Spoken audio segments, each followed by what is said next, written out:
नमस्कार, मी श्वेता अंकले आणि आपण पाहत आहात तरुण भारत न्यूज। बेळगावसह देश विदेशातील घडामोडींचा आढावा घेऊया। सर्वप्रथम पाहूयात आजच्या महत्त्वाच्या हेडलाईन्स। केसरेकर दाम्पत्य हत्याकांडाविरोधात बेळगावात मराठा समाजाचा भव्य मोर्चा। आरोपींना कठोर शिक्षेची मागणी। पीडित कुटुंबाला न्याय मिळवून देण्यासाठी मराठा समाज आक्रमक। 2 कोटींचं वीज बिल, फ्लॅट धारकांना धक्का। हेस्कॉमच्या तांत्रिक चुकीमुळे चुकीची रक्कम नोंद। तपासणीनंतर 35,609 रुपयांचे बिल असल्याचे स्पष्ट। केसरेकर दाम्पत्य हत्याकांडाविरोधात हेब्बाळ ग्रामस्थ आक्रमक। सांगलीत जिल्हाधिकाऱ्यांना निवेदन। आरोपींवर कठोर कारवाई आणि फास्ट ट्रॅक सुनावणीची केली मागणी। अकराळीच्या जंगलात अनोळखीचा मृतदेह, सडलेल्या अवस्थेत मृतदेहाजवळ कीटकनाशकाची औषधे। मृतदेह हलवल्याचा संशय, पोलिसांचा तपास सुरू। अवैध जुगार दारू विक्रीवर पोलिसांचा छापा, तिघांना अटक। दारू व जुगाराचं साहित्य जप्त। मारिहाळ पोलीस पथकांचे वरिष्ठ अधिकाऱ्यांकडून कौतुक। श्री तुकाराम कोऑपरेटिव्ह बँकेच्या नफ्यात वाढ, सभासदांना 13% लाभांशाची शिफारस। ठेवी, कर्जवाटप आणि गुंतवणुकीतही समाधानकारक वाढ। या होत्या महत्त्वाच्या हेडलाईन्स। आता पाहूया सविस्तर बातम्या। सांगलीतील कुपवाड येथे केसरेकर दाम्पत्याच्या दुहेरी हत्याकांडाने संतापाची लाट उसळली आहे। या घटनेच्या निषेधात बेळगावात मराठा समाजाने आक्रमक पवित्रा घेत भव्य मोर्चा काढला। आरोपींवर कठोर कारवाई आणि पीडित कुटुंबाला न्याय मिळावा यासाठी जोरदार मागण्या करण्यात आल्या। सांगली जिल्ह्यातील कुपवाड येथे मोहन केसरेकर आणि त्यांच्या पत्नी मनीषा केसरेकर यांच्या दुहेरी हत्याकांडाच्या निषेधार्थ बेळगावात मराठा समाजाच्या वतीने भव्य मोर्चा काढण्यात आला। रमाकांत कोंडुस्कर यांच्या नेतृत्वाखाली सरदार ग्राउंडपासून सुरू झालेला मोर्चा चन्नम्मा सर्कल मार्गे जिल्हाधिकारी कार्यालयावर धडकला। आरोपींना कठोरात कठोर शिक्षा द्यावी, प्रकरणाची SIT मार्फत चौकशी करून जलदगती न्यायालयात सुनावणी घ्यावी अशी मागणी करण्यात आली। तसेच अनाथ झालेल्या मनाली आणि मनोज यांच्या संगोपनाची जबाबदारी शासनाने घ्यावी। दरमहा 10,000 रुपयांची आर्थिक मदत आणि शिक्षणानंतर शासकीय सेवेत संधी द्यावी अशी मागणी निवेदनातून करण्यात आली। तक्रारदार, प्रमुख साक्षीदार आणि दोन्ही मुलांना पोलीस संरक्षण देण्याची मागणीही करण्यात आली। यावेळी मराठा समाजाच्या नेत्या रेणू किल्लेकर, सरिता पाटील, सुधा भातकांडे, शिवानी पाटील आणि सुनीता सुभेदार यांच्यासह समाजातील महिला मोठ्या संख्येने सहभागी झाल्या। तसेच मालोजी अष्टेकर, सतीश पाटील, आनंद आपटेकर, RM चौगुले, शरद पाटील, कपिल भोसले यांच्यासह मराठा समाजातील अनेक पदाधिकारी व नेते बहुसंख्येने उपस्थित होते। 2 कोटींचं वीज बिल आणि तेही एका अपार्टमेंटला। बेळगावातील गुडशेड रोडवर समोर आलेल्या या प्रकारामुळे फ्लॅट धारकांना मोठा धक्का बसला। बिल पाहून रहिवाशांमध्ये एकच खळबळ उडाली।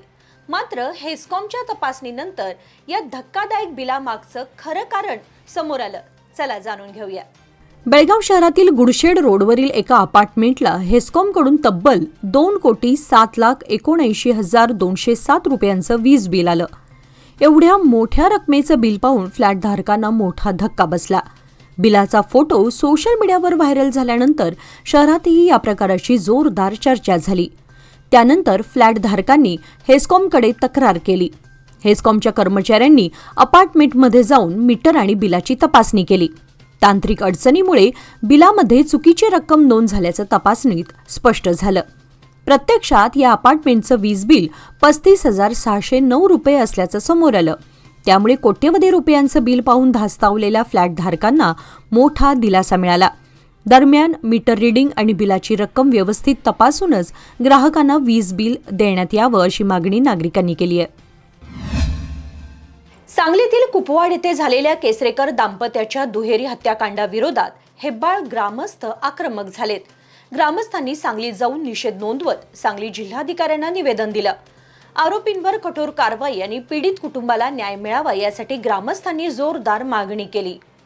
सांगलीतील कुपवाड येथे मोहन केसरेकर आणि त्यांच्या पत्नी मनीषा केसरेकर यांच्या दुहेरी हत्याकांडाच्या निषेधात शुक्रवारी हेब्बाळ ग्रामस्थांनी सांगलीत जाऊन निषेध नोंदवला। यावेळी जिल्हाधिकाऱ्यांना निवेदन देत आरोपींवर कठोर कारवाई आणि खटला फास्ट ट्रॅक न्यायालयात चालवण्याची मागणी करण्यात आली। न्याय हवा, न्याय मिळालाच पाहिजे, नराधमांना फाशी द्या अशा घोषणांनी परिसर दणाणून गेला।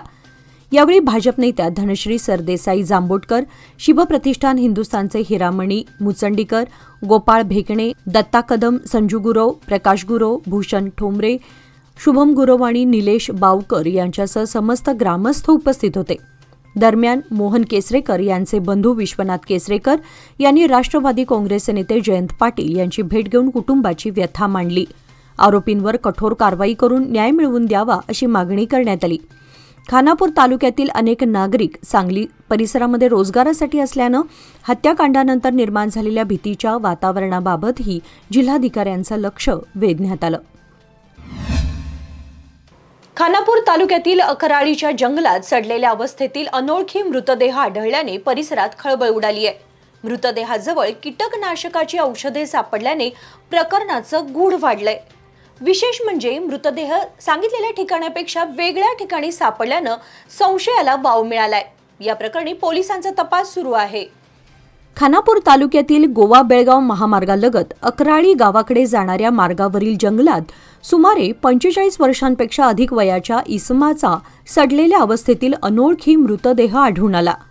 रविवारी पहाटे आळंबी शोधण्यासाठी गेलेल्या गावातील युवकांना हा मृतदेह दिसला.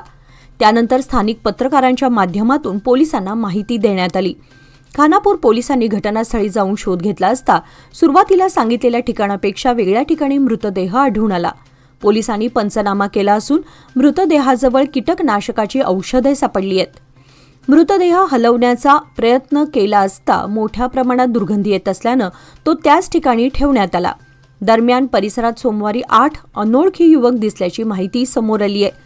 त्यामुळे मृतदेह दुसऱ्या ठिकाणाहून हलवून जंगलात टाकण्यात आला असावा असा संशय व्यक्त होत आहे.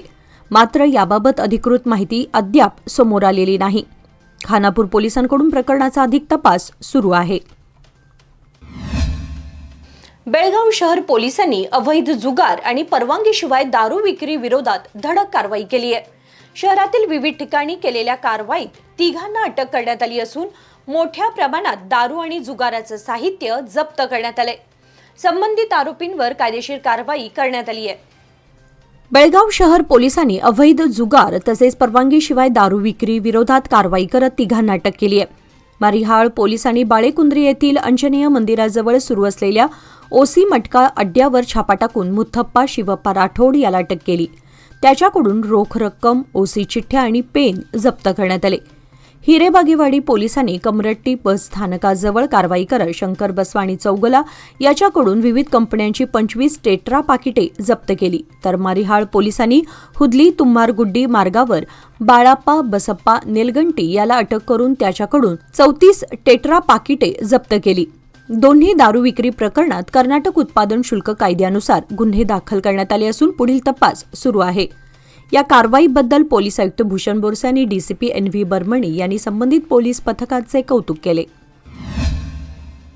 शहापूर बेळगाव येथील श्री तुकाराम कोऑपरेटिव्ह बँकेने अमृत महोत्सवी वर्षात आर्थिक प्रगतीची नोंद केली आहे. बँकेच्या निव्वळ नफ्यात यंदा चांगली वाढ झाली असून सभासदांसाठी लाभांशाचीही शिफारस करण्यात आली आहे.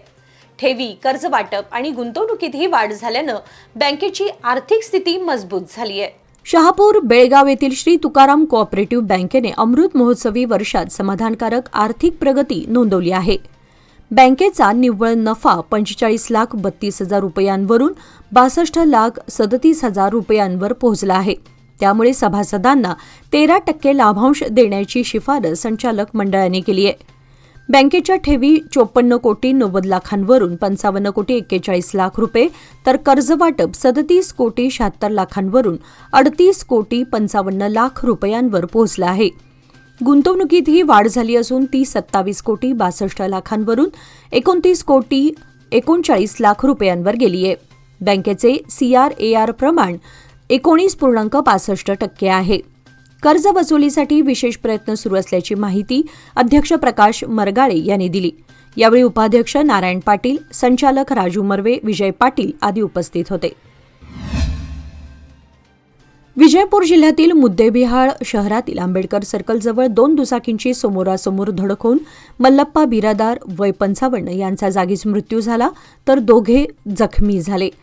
थारासिंग राठोड हा चुकीच्या बाजूने भरधाव व निष्काळजीपणे दुचाकी चालवत असल्याने हा अपघात झाल्याचे पोलिसांनी सांगितले. जखमींमध्ये मळीयप्पा पुजारी आणि थारासिंग राठोड यांचा समावेश आहे. या प्रकरणी मुद्देबिहाळ पोलीस ठाण्यात गुन्हा दाखल झाला असून पुढील तपास सुरू आहे. बेळगावात अत्याधुनिक वैद्यकीय सेवांसाठी आता विश्वासाचं नाव विजया दक्षता हॉस्पिटल. 24 तास अतिदक्षता विभाग, जनरल मेडिसिन, सर्जरी, डायलिसिस, प्रसूती सेवा, बालरोग, अस्थिरोग, न्यूरोलॉजी, कॅन्सर सर्जरी आणि अनेक सुपर स्पेशालिटी सुविधा सर्व एकाच ठिकाणी.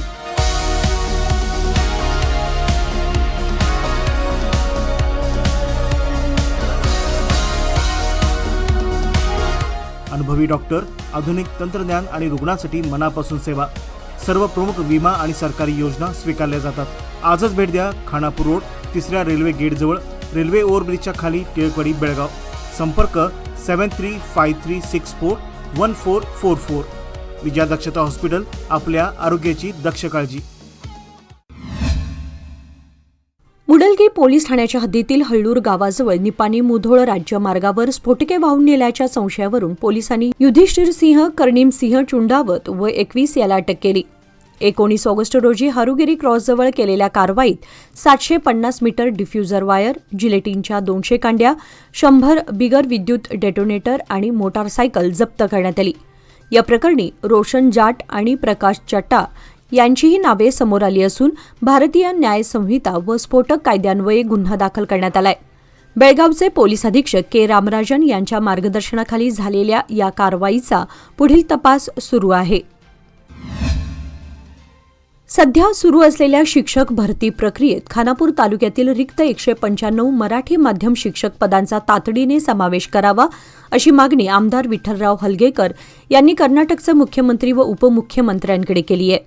खानापूर तालुक्यातील 297 रिक्त शिक्षक पदांपैकी 195 पदे मराठी माध्यमाची असून 12 ऑगस्टच्या अधिसूचनेत मराठी व इतर अल्पसंख्याक माध्यमांच्या पदांचा समावेश नसल्याचे त्यांनी निदर्शनास आणून दिले.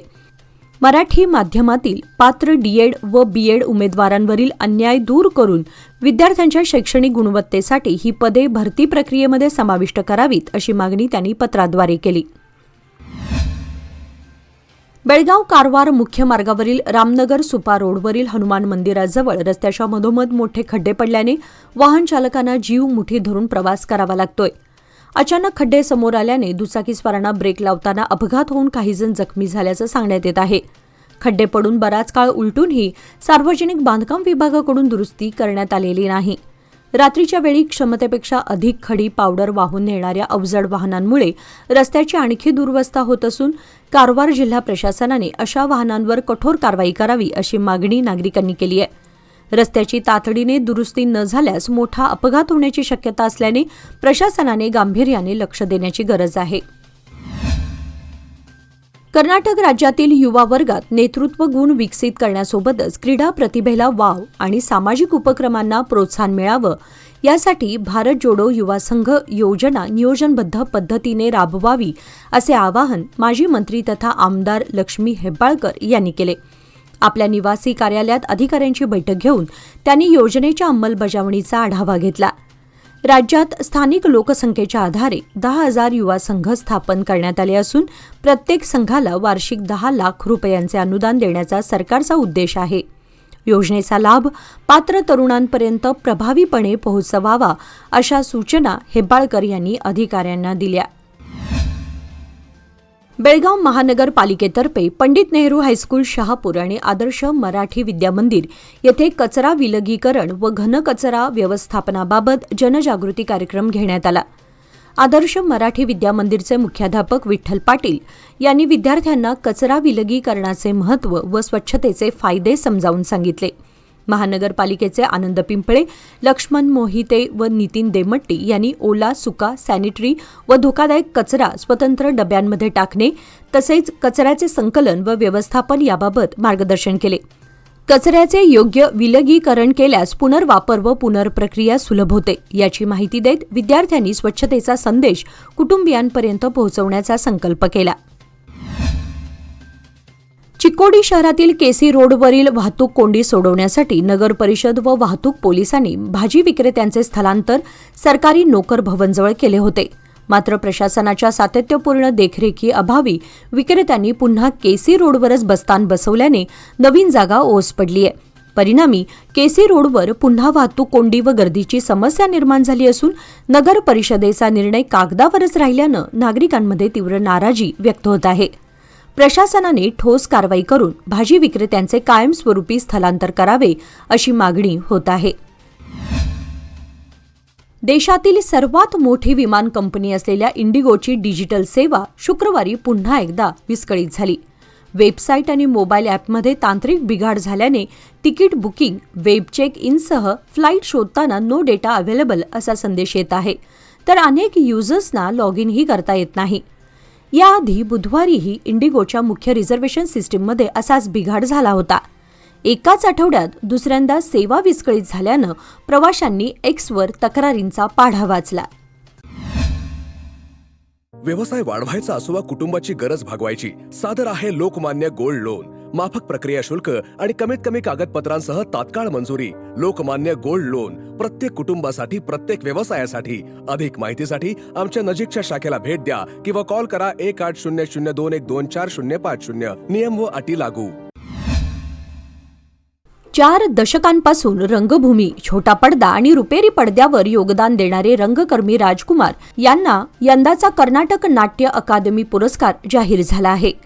1987 मध्ये रंगभूमीवर पदार्पण केलेल्या राजकुमार यांनी आतापर्यंत 2000हून अधिक नाट्यप्रयोगात अभिनय, दिग्दर्शन, नेपथ्य, प्रकाश योजना आणि रंगभूषा अशा विविध जबाबदाऱ्या सांभाळल्या आहेत. राष्ट्रीय व दक्षिण विभागीय नाट्य महोत्सवांसह हम्पी, बनवासी, अनेगुंडी, रन्न महोत्सव आणि म्हैसूर दसरा यासारख्या सांस्कृतिक उपक्रमातही त्यांनी योगदान दिलं आहे. तसेच नवी दिल्लीतील प्रजासत्ताक दिनाच्या संचलनासाठी कर्नाटकच्या चित्ररथ निर्मितीत गेल्या 12 चित्ररथांसाठी त्यांनी सहभाग नोंदवला आहे. बिडगी क्रॉसजवळ राष्ट्रीय महामार्गावर प्रवासी बस उलटून भीषण अपघात झाला. हैदराबादहून पणजीच्या दिशेने जाणारी बस अचानक उलटल्याने रस्त्याच्या कडेला उभे असलेले दुचाकीस्वार अमरा सिद्ध कांबळे वय 34 यांचा जागीच मृत्यू झाला. अपघातात आणखी काही जण जखमी झाले असून त्यांना उपचारासाठी रुग्णालयात दाखल करण्यात आले. घटनेची माहिती मिळताच संबंधित यंत्रणांनी घटनास्थळी धाव घेतली असून अपघाताच्या कारणाचा तपास सुरू आहे. बहुप्रतीक्षित विजयपूर विमानतळाचं काम अंतिम टप्प्यात आलं असून जानेवारी 2027 अखेरपर्यंत विमानसेवा सुरू करण्याचा प्रयत्न असल्याची माहिती KSIIIDCचे अध्यक्ष SG नंजयमठ यांनी दिली. पर्यावरण विभागाची परवानगी आणि सर्वोच्च न्यायालयाच्या स्थगितीमुळे रखडलेलं काम आता वेगाने सुरू असून एअरबस 320 विमानांच्या उड्डाणांसाठी विमानतळाचा विकास करण्यात येत आहे. विमानतळाच्या विकासासाठी 618,75 लाख रुपयांची प्रशासकीय मंजुरी असून रात्रीच्या विमानसेवेसाठी आवश्यक कामे व जमीन संपादनासाठी 65 कोटी रुपयांची तरतूद करण्यात आली आहे. अंतिम तांत्रिक व राष्ट्रीय विमान वाहतूक विभागाच्या मंजुरीनंतर नव्या वर्षात विमानसेवा सुरू होईल असा विश्वास नंजयमठ यांनी व्यक्त केला. हलकर्णी ग्रामपंचायत हद्दीतील गांधीनगर व परिसरातील 100हून अधिक गरीब कुटुंबे गेल्या 25 ते 30 वर्षांपासून स्वतःच्या घरापासून वंचित आहेत. हत्तरगुंजी येथील सर्वे क्रमांक 24 मधील सरकारी जमिनीवर पात्र कुटुंबांना भूखंड देऊन घरे मंजूर करावीत अशी मागणी त्यांनी जिल्हाधिकारी व जिल्हा पंचायत मुख्य कार्यकारी अधिकाऱ्यांकडे निवेदनाद्वारे केली आहे. दिवसभर मजुरी करून उदरनिर्वाह करणाऱ्या या कुटुंबांना दरमहा 2 ते 5 हजार रुपये घरभाडे देणेही कठीण जात आहे. पूर्वी याच ठिकाणी उभारलेल्या झोपड्या वीज व मुलांच्या शिक्षणाच्या कारणास्तव हटवण्यात आल्या. मात्र अद्याप पर्यायी निवासाची व्यवस्था झालेली नाही. अनिता दंडगळ यांच्या नेतृत्वाखाली करण्यात आलेल्या निवेदनात मागासवर्गीय व अल्पसंख्याक समाजातील पात्र गरीब कुटुंबांना सरकारी योजनेतून घरे उपलब्ध करून देण्याची मागणी करण्यात आली. प्रशासनाने तातडीने जागेची पाहणी करून भूखंड मंजूर करावेत अशी मागणी मुख्यमंत्री, गृहनिर्माण मंत्री आणि जिल्हा पालकमंत्र्यांकडेही करण्यात आली आहे. इंडिगोची नवी दिल्ली बेळगाव नवी दिल्ली विमानसेवा 1 ऑक्टोबरपासून पुन्हा दररोज सुरू होणार असल्याची माहिती खासदार जगदीश शेट्टर यांनी दिली आहे. काही महिन्यांपासून ही सेवा आठवड्यातून केवळ 3 दिवस सुरू होती. सेवा पूर्ववत करण्यासाठी शेट्टर यांनी केंद्रीय नागरी विमान वाहतूक मंत्री के. राममोहन नायडू तसेच इंडिगोच्या अधिकाऱ्यांकडे मागणी केली होती. नव्या वेळापत्रकानुसार विमान सकाळी 6:15 वाजता दिल्लीहून रवाना होऊन 8:40 बेळगावात तर 9:10 बेळगावहून रवाना होऊन 11:40 दिल्लीला पोहोचणार आहे. याचबरोबर आजच्या बातमीपत्रामध्ये वेळ झाली आहे आता इथेच थांबण्याची. ताज्या बातम्या आणि घडामोडींसाठी पाहत रहा तरुण भारत न्यूज चॅनल. तसेच आमच्या चॅनलला लाईक, शेअर आणि सबस्क्राईब नक्की करा. आणि विश्वासार्ह बातम्यांसाठी दररोज वाचा दैनिक तरुण भारत. धन्यवाद.